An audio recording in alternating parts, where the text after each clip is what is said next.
வணக்கம். நான் நிஷா ராமச்சந்திரன் பேசுகிறேன். அதாவது மேடம் திமுகவில் ஜாயின் பண்ணதுனால நம் கட்சிக்காரங்களே அவங்கள விஜயகாந்தோடைய ஆத்மா சாந்தி அடையாது, இது தப்பு அப்படின்னு சொல்கிறாங்க. உங்களுடைய நோக்கம் என்னன்னு சொல்லுங்கள். அவங்க போனது கரெக்டான ஆட்சிக்கு போனாங்களா, இது கரெக்டான இடத்துக்கு போயிருக்காங்க? ஏன்னா போன தடவை அதிமுகவில் போய் அவங்க கெட்ட பேர் எடுத்ததான் மிச்சம். அதிமுக போனதுனால தான் அவங்க இல்லாத பேரெல்லாம் வாங்கினாங்கன்னு பேசுகிறாங்க. நீங்கள் என்ன நினைக்கிறீங்க? இதில் என்னங்க தப்பு இருக்குது? போன வாட்டி அதிமுகவில் சேர்ந்தாங்க, அவங்களுக்கு என்ன என்ன பெனிஃபிட் இருந்துச்சு? இருக்கிற எத்தனை தொகுதி கொடுத்தாங்க? 10 தொகுதி கொடுத்தாங்களா? 6 தொகுதி கொடுத்தாங்க. 6 தொகுதியில் ஒரு தொகுதி மிகப்பட்ட இதில் வந்தால் நம்ம ஆள் அதையும் முறியடிச்சிட்டாங்க. 100% ஜெயிச்சதையும் முறியடிச்சிட்டாங்க. கடைசி ஒன்று கூட இல்லாமல் நம்ம ஆள் தோற்று போன மாதிரி ஆகிப்போச்சு.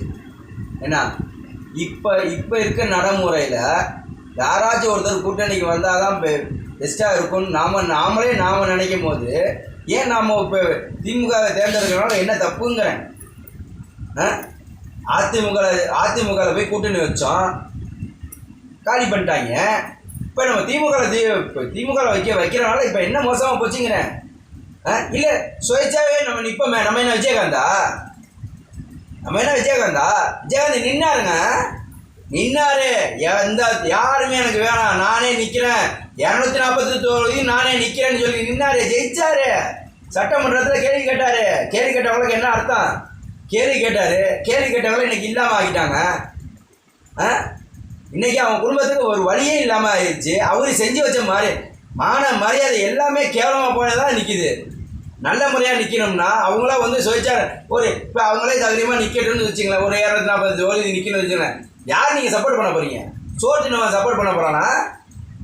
சோறு போட்டவன் அவங்க, சோறு தின்னவன் சப்போர்ட் பண்ண. சோறு போட்டவன் தின்னவனா எத்தனை பேர் இருக்காங்க? ஊருக்கே சோறு போட்டாங்க, அப்படி தான் சொல்லி கொடுத்துறாங்க.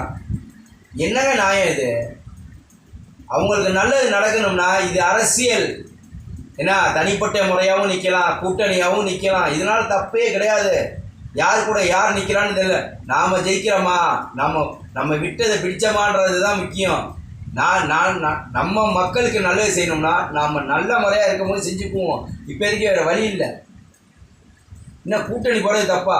ஏன் இதை நீங்கள் அசிங்கமாக நினைக்கிறீங்க? நம்ம ஆளுங்களே, நம்ம இதுங்களே நம்ம ஏன் அசிங்கமாக நினைக்கிறோம்? யார்ட்டையுமே கூட்டணி போகாமல் வந்துடுவீங்களா? கூட்டணி போகாமல் ஒரு தொகுதி கூட ஜெயிக்காமல் இருந்தால் நல்லா இருக்குமா? கூட்டணி போகிறனால உங்களுக்கு என்ன இருக்கு? ஒன்றும் புரியலையே. ஒன்று ஜெயிக்கிற கட்டில் கூட்டணி போகணும், இல்லையா இசாமல் கூட்டணியே இல்லாமல் இருக்கணும். கூட்டணியே இல்லாமல் நம்ம செத்து போயிடுவோம். ஏங்க இது? இதனால் என்னங்க தப்பு இருக்குது? நமக்கு நம்மளை மதிக்கிறவங்களுக்கு நாமளாக உண்மையாக இருக்கணும். கொஞ்சமாச்சும் மனசாட்சி படி எதாக இருந்தாலும் பேசுங்க. நாம் யார் தேவை? நமக்கு விஜயகாந்த் தேவை, அந்நியார் தேவை, பிள்ளைங்க தேவை. அதை பாருங்கள். அவங்களுக்கு ஒரு வாழ்க்கை கிடைச்சாக்கா நமக்கு ஒரு வாழ்க்கை கிடைச்ச மாதிரி இல்லையா? தான் வாழ்க்கையை மட்டும் ஏன் யோசிக்கிறீங்க? வரமாட்டாங்க. ஆரம்பத்துலேயே நீங்கள் இப்படி சொத்த போகிறீங்களே.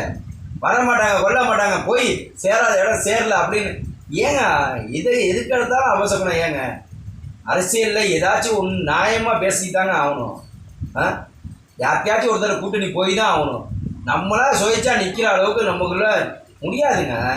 நம்ம விஜயகாந்த் கிடையாது. என்ன அவர் போயிட்டாரு.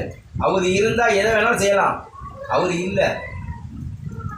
அவருக்கு கொடுக்குற 100% மரியாதையை ஒரு 10% அவங்க ஒய்ஃபுக்கு கொடுங்க, அவங்க பிள்ளைங்களுக்கு கொடுங்க.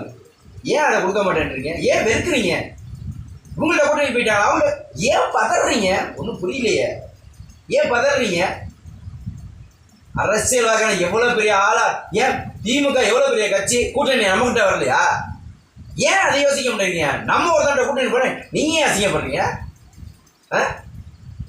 ஏங்க 240 ஜெயிக்கிறவங்கள கூட்டணி வரும்போது ஒன்றுமே நம்ம சொல்லக்கூடாது. ஏன் நம்மளை நோஸ்கட் பண்ணவே கூடாது, நம்மளை வெறுக்கக்கூடாது. நமக்கு நாம தான் தகுதியும், நம்மளை தான் தகுதியை கொடுக்கணும். நீங்களே வந்து நம்ம கட்சிக்காரங்களே வந்து வந்து கேவலமாக பேசிக்கிட்டு இருந்தால் என்ன அர்த்தம்? அவங்கள்ட்ட போகாதீங்க, இவங்கள்ட்ட போக என்னப்பா என்ன பேசுறீங்க? ஒன்று புத்தி இருக்கா இல்லையா? ஒன்றும் புரியலையே எனக்கு. அவங்கள்ட்ட போகாதீங்க, இவங்கள்ட்ட போகாதீங்கண்ணா. ஆட்சி நடந்துட்டு இருக்கிறதே வேற, இருக்கிறதே 2 கட்சி, நம்ம இருக்கிறது 3வது கட்சி, இப்போ 4வது கட்சி ஒன்று வந்திருக்கு. யாரையுமே சுயேட்சா நின்று ஜெயிக்கிறவங்க கிடையாது. ஏன் எதுவுமே யோசிங்க, சிந்திங்க, செயல்படுங்க. சும்மா வரட்டு வீம்புக்காண்டி எதுவுமே பேசக்கூடாது. ஏன்னா நாம் கூட்டணியாக போய் ஜெயிச்சாலும் தில்லு தான். அது ஏன் நீங்கள் யோசிக்க மாட்டேன்றீங்கன்னு ஒன்றும் புரியல. யோசிங்க. நம்ம கட்சிக்காரவங்க நம்ம மேடம் ஒருத்தவங்க கூட்டணியாக போயிட்டாங்கன்னு தவறாக பேசாதீங்க தயவுசெய்து. அது நல்லதில்லை. ஏன்னா எல்லாரும் ஒத்துழைப்பு. நன்றி, வணக்கம்.